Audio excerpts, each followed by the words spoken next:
말씀은 예레미야 22장 1절부터 5절 말씀입니다.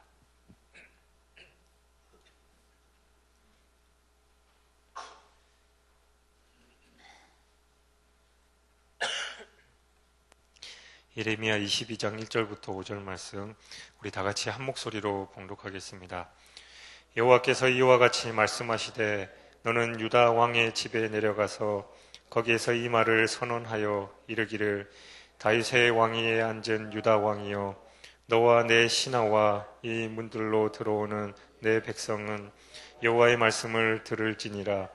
여호와께서 이와 같이 말씀하시되 너희가 정의와 공의를 행하여 탈취 당한 자를 압박하는 자의 손에서 건지고 이방인과 고아와 과부를 압제하거나 학대하지 말며 이곳에서 무죄한 피를 흘리지 말라. 너희가 참으로 이 말을 준행하면 다윗의 왕위에 앉은 왕들과 신하들과 백성이 병거와 말을 타고 이 집 문으로 들어오게 되리라. 그러나 너희가 이 말을 듣지 아니하면 내가 나를 두고 맹세하노니 이 집이 황폐하리라. 여호와의 말씀이니라. 아멘. 본문 말씀은 유다 백성 전체에 해당하는 말씀이지만 특별히 위정자들에게 새겨 들어야 할 말씀입니다.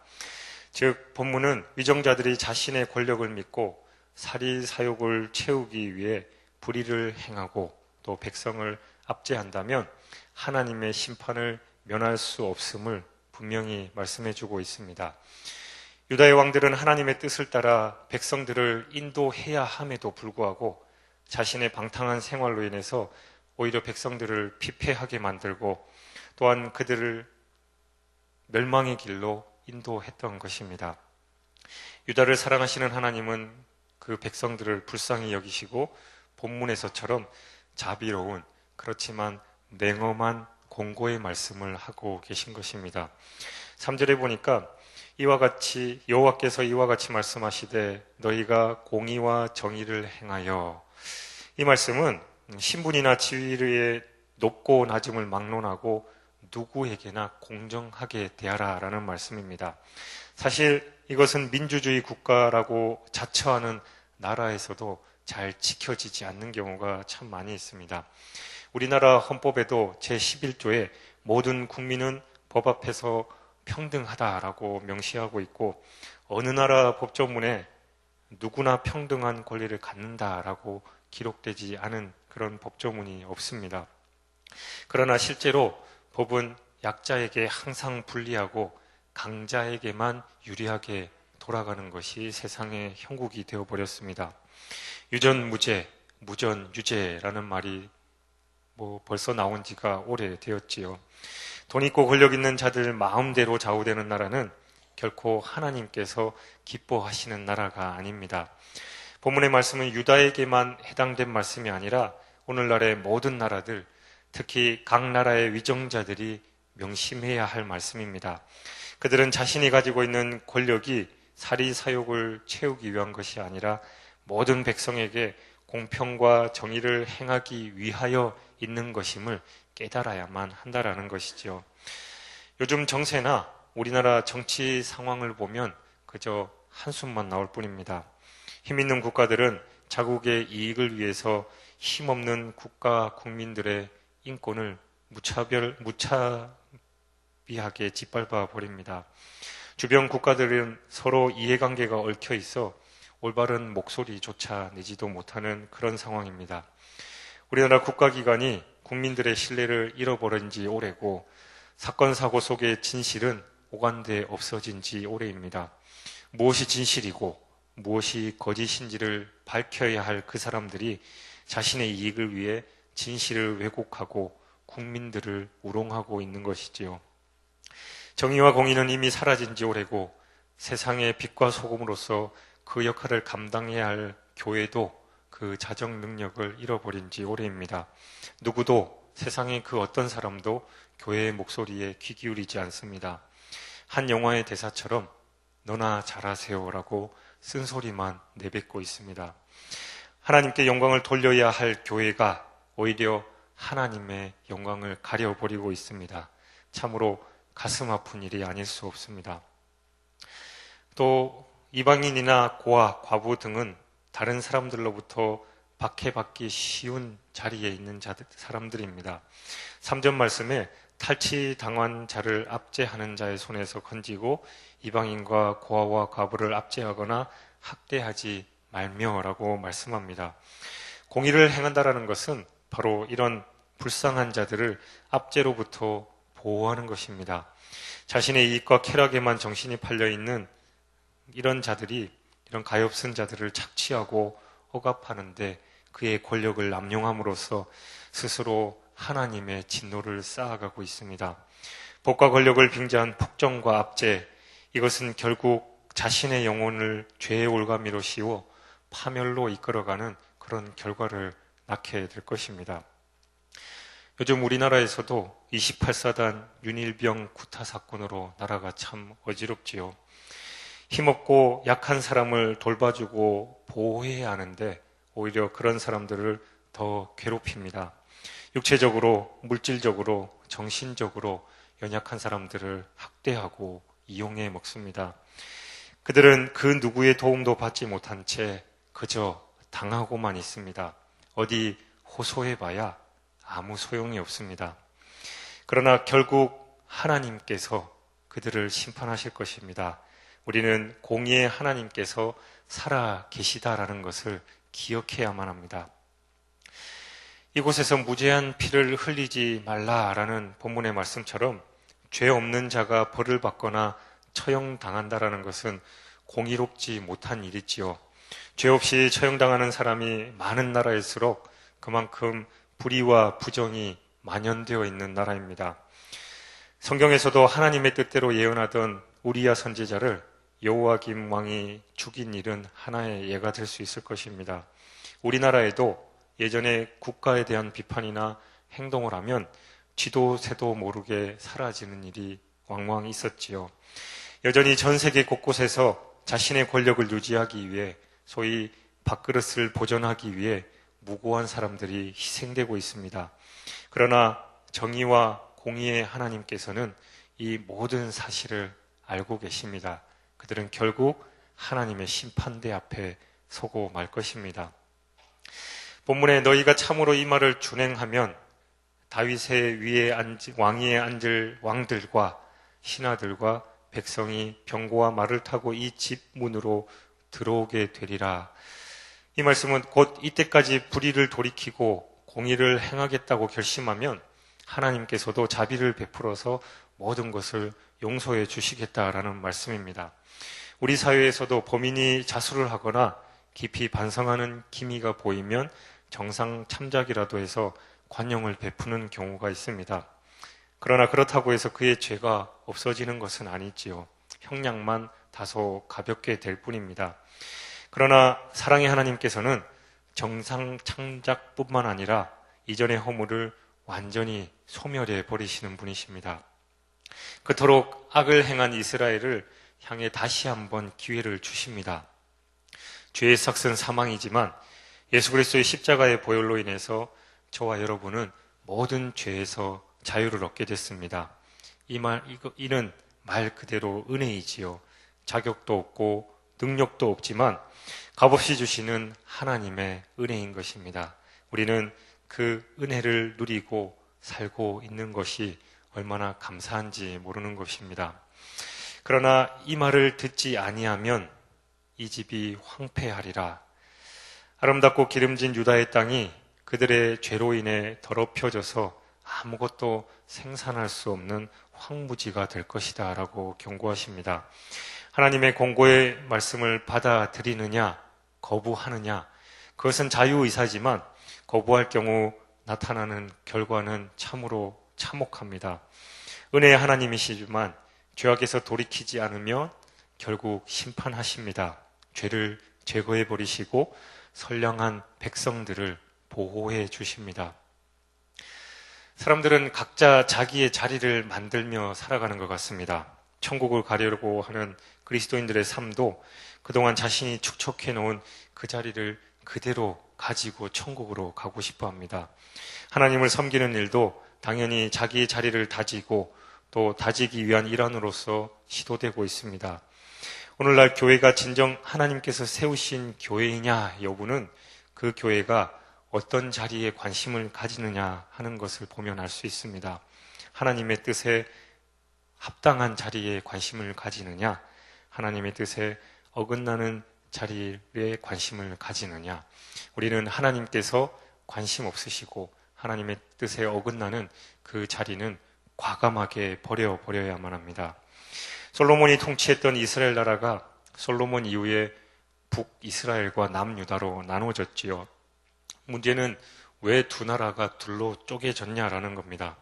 망해도 그냥 한 나라 자체로 망해버리면 될 건데, 그리고 이왕 쪼개지는 거 이스라엘 민족이 12지파이니까 12나라로 쪼개지면 그나마 좀 이해가 될 텐데 왜 두 나라로 쪼개졌냐라는 겁니다. 하나님께서는 오늘 본문의 표현대로 다윗의 왕이, 즉 다윗의 왕자를 드러내시기 위해서 필히 둘로 나눌 필요가 있었던 것입니다. 다윗의 왕자는 다른 나라나 민족들이 주장하는 그런 왕의 자리가 아닙니다. 그 어떤 왕도 앉을 수 있는 자격자가 아니면 그 자리에 앉을 수 없습니다. 일반적으로 사람들은 자기가 원하는 자리에 앉기 위해서 온갖 노력을 아끼지 않지요. 또한 그 자리에 오르게 되면 그 자리를 유지하려고 갖은 노력을 다합니다. 여기서 발생하는 것이 소위 빈자리 이론이라는 것인데, 자리란 주인이 따로 있는 게 아니라 힘가진 자가 먼저 차지하면 그만이다라는 원칙입니다. 하지만 하나님께서 언약의 자리로 제시한 다윗의 왕자란 결코 그렇게 차지할 수 있는 자리가 아닙니다. 세상의 진리와 반대로 자리가 앉을 사람을 알아보고 결정 짓는다라는 겁니다. 사람이 먼저가 아니라 자리가 먼저라는 것이죠. 하나님께서 북쪽 이스라엘에게 자꾸만 왕의 자리를 허락하시는 것은 사람들로 하여금 자신들이 갖고 있는 오해, 즉 누구든지 힘을 축적하면 왕의 자리는 거저 주어진다라는 그 오해를 전혀 진정한 하나님의 왕 자리에 맞지 않다라는 것을 말씀해 주기 위해서인 것이지요. 인간의 자리란 결국 권력을 집중시키는 중심처가 되어버렸습니다. 평생토록 끌어모아 놓은 모든 것들로 자기 자리를 삼고 다시 다지고 또 확장시켜 나갑니다. 그런데 다윗의 왕자는 그런 자리가 아니라 그 앉기에 합당한 분은 하나님에 의해서 이 땅으로 보내지셨는데 그분은 하나님에 의해서 죽게 됩니다. 그러니까 하나님께서는 다윗의 왕자를 사람들로부터 단절시키고 그리고 그 자리에 하나님께서 죽이시는 그 한 사람이 앉도록 준비해 놓으신 자리이기도 합니다.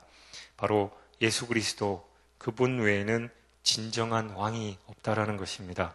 모든 자리의 주인은 주님이신 예수님이십니다. 이 세상의 그 어떤 자리도 하나님께서 관여하시지 않는 자리는 없습니다. 그리고 저와 여러분께 현재 그 자리에 앉게 하신 이유도 분명히 있습니다. 여러분의 자리는 어디입니까? 가장, 주부, 직장인, 또 부모, 자녀, 교회에서의 직분자 등등 하나님께서 우리에게 허락하신 자리는 참 많이 있습니다. 그리고 그 자리를 허락하신 이유를 우리는 깊이 묵상하며 살아야 합니다. 그리고 기억하시기 바랍니다. 그 자리는 내가 주인이 아니라 예수 그리스도 주님께서 주인이시다라는 겁니다.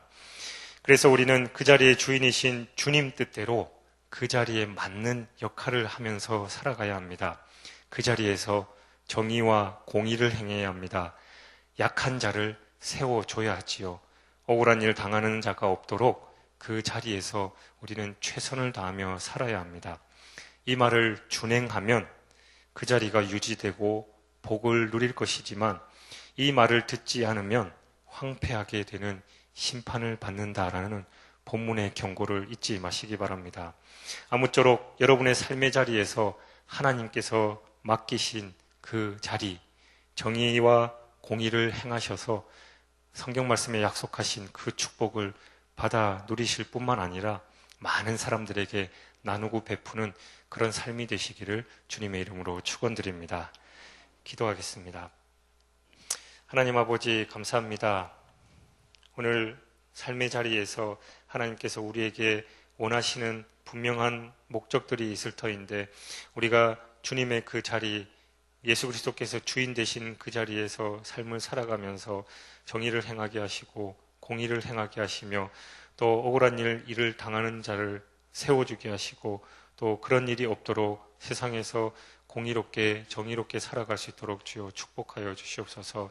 오늘도 말씀을 끌어안고 주님께서 나의 주인이심을 고백하며 살기를 원합니다. 모든 삶의 자리에서 주님께서 주장하여 주시옵시고 주님 뜻대로 성령께서 인도하여 주옵소서. 감사드리며 예수 그리스도 이름으로 기도하옵나이다. 아멘. 오늘 공동기도문은 사역입니다. 저와 여러분 교독하시면서 함께 기도하겠습니다. 성경대로 우리 사역의 지평이 온누리를 품게 하옵소서. 위원회 사역, 교구 사역, 말씀 삶 성경대학 사역을 축복하셔서 말씀과 성령의 충만으로 인격과 일상이 거룩해지게 하소서.